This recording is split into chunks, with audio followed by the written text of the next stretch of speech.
If you're a lineman in charge of keeping the lights on, Grainger understands that you go to great lengths and sometimes heights to ensure the power is always flowing, which is why you can count on Grainger for professional-grade products and next-day delivery, so you have everything you need to get the job done. Call 1-800-GRAINGER, click Grainger.com, or just stop by. Grainger, for the ones who get it done. Hey everyone, you ever get that feeling? You're out and about here in the DFW and suddenly the sky just looks different. Oh, yeah. Like a weird, almost greenish light, and you just know, right? Like something's brewing. Absolutely. Yeah, that heavy feeling in the air. It's like the calm before the storm, literally. Totally. And, we're no strangers to severe thunderstorms here in North Texas. They're pretty much a regular part of life, especially this time of year. You said it's spring and early summer. That's when things really start to get interesting around here, weather-wise. For sure. So today we're doing a deep dive into something super important for everyone living in the DFW, severe thunderstorm watches and warnings. Because let's face it, knowing the difference between those two can literally be life-saving. Exactly. We've been digging into a bunch of information from the NWS and other local sources, all focused on severe thunderstorms, watches, and warnings, specifically in our area, the DFW. Right, because we want to give you guys the most relevant and up-to-date info possible. So, our mission today is simple. We're going to break down those crucial differences between a watch and a warning, equip you with the knowledge to stay safe, and maybe even a little bit ahead of the game when those storms roll in. Sounds good to me. Knowledge is power, especially when it comes to the weather. Okay, so let's just jump right into it. What is the core difference? When the weather folks say watch versus warning, what should be going through our minds? Well, think of it this way. A watch means conditions are ripe for severe thunderstorms to develop.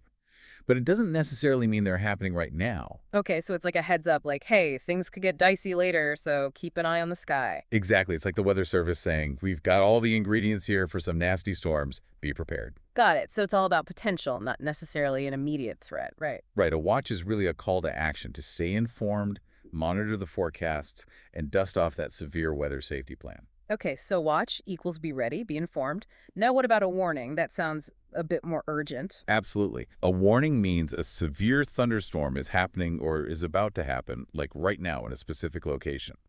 Oh, wow. So that's a take cover immediately kind of situation. Exactly. It's time to seek shelter. No messing around. Okay, so watch equals potential, warning equals imminent danger. Got it. You got it. And remember, warnings are very specific. They'll usually tell you the expected hazards, like hail size, wind gusts, even possible tornadoes. And they only apply to a small area for a limited time.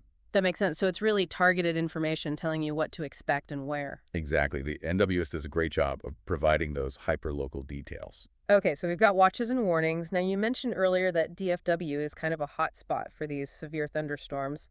What makes this area so prone to them? Well, we're kind of in a unique spot geographically, right on the edge of the Great Plains, where warm, moist air from the Gulf of Mexico collides with cooler, drier air from the west. Oh, right, like a clash of the titans, and we're caught in the middle. Uh-huh. Yeah, kind of. And that clash creates a lot of instability in the atmosphere, which is basically the fuel for thunderstorms. Interesting. So it's that mix of air masses that gets things brewing, right? Exactly. And then you throw in things like temperature inversions, where warmer air sits on top of cooler air near the ground, trapping all that energy. Ah, so it's like shaking up a soda bottle. Eventually, all that pressure has to go somewhere. That's a great analogy. And then there's the dry line, which is another key player in our severe weather drama. The dry line, yeah, I hear that term a lot, but I'm not really sure I understand it. Can you break it down for us? Sure. Basically, it's a boundary between dry air from the west and moist air from the Gulf. Okay, like an invisible line in the sky. Yeah, and when that dry line moves eastward across North Texas, it forces the warm, moist air to rise rapidly, which triggers those powerful thunderstorms. So the dry line acts like a trigger, kind of sets everything in motion. Exactly, and sometimes that trigger can be pulled very suddenly, which is why those storms can pop up seemingly out of nowhere.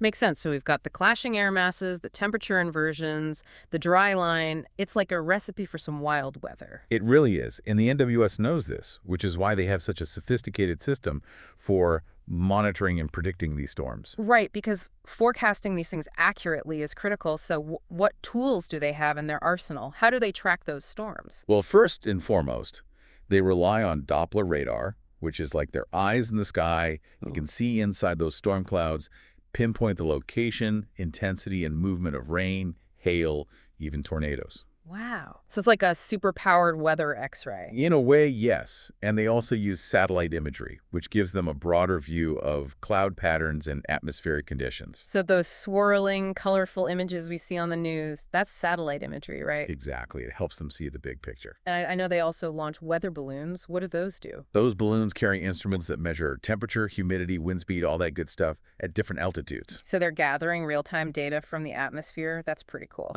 It is. And that data feeds into those complex computer models that help them predict how the weather will evolve. So it's like a constant feedback loop, gathering data, feeding it into the models, refining the forecasts. Right? Precisely. And then you've got the human element, the trained weather spotters on the ground who provide real-time observations. Oh, right. The folks who are out there in the thick of it, seeing things firsthand. Exactly. They're like the boots on the ground for the NWS, confirming what the radar is showing, and sometimes even spotting things the radar might miss, like a small tornado.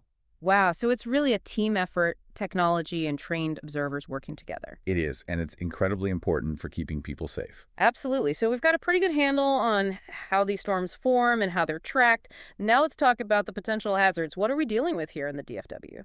Well, large hail is a major one. Yeah, and I mean, right. large, we're talking grapefruit size, sometimes even bigger. And that can do serious damage to cars, roofs, you name it. Ouch. Yeah, hail is no joke. I've seen cars with their windshields completely shattered. It's not pretty. And then there are the damaging winds, straight-line winds, that can exceed 58 miles per hour. Wow, that's strong enough to knock down trees and power lines, right? Absolutely. And those winds can cause structural damage to buildings, too. They're not messing around. Definitely not. And of course, we can't forget about flooding, especially in urban areas. Right. Heavy rain can overwhelm drainage systems, leading to flash flooding, which can be very dangerous, especially for drivers. Yeah, turn around, don't drown. That's the saying, right? Exactly. Never try to drive through floodwaters. You never know how deep they are or what's underneath. Solid advice. And then there's the possibility of tornadoes, though maybe not as frequent as hail or wind. True, tornadoes are less common in our immediate area, but they are a significant threat, especially during the spring months. Right, so we need to be prepared for all of these hazards. They all pose a serious risk. Absolutely, and these storms can have a huge impact on our lives here in the DFW beyond just the immediate danger. Right, like the disruption to our daily routines, power outages, flooded roads, all that. Exactly. Severe thunderstorms can really bring things to a standstill. And the economic impact could be significant too. Think about business closures, property damage, the strain on emergency services. It's definitely something we need to take seriously. So, knowing all this, what can we as residents do to stay safe? How can we be prepared? Well, first and foremost, stay informed, monitor the forecasts, sign up for weather alerts on your phone, have a NOAA weather radio handy. So multiple ways to get those warnings. Don't just rely on one source. Right, because you never know when one might fail. And have a plan, a severe weather safety plan. Okay, a plan. What does that entail? Well, identify safe places in your home, a basement, an interior room on the lowest floor, away from windows, and stock up on emergency supplies, water, food, flashlights, batteries, a first aid kit. So basically be ready to hunker down if a warning is issued? Exactly. And know what to do if you're caught outside. Seek shelter in a sturdy building immediately. Don't try to outrun the storm. And what about driving? Any advice there? Avoid driving, if at all possible, especially during heavy rain or hail.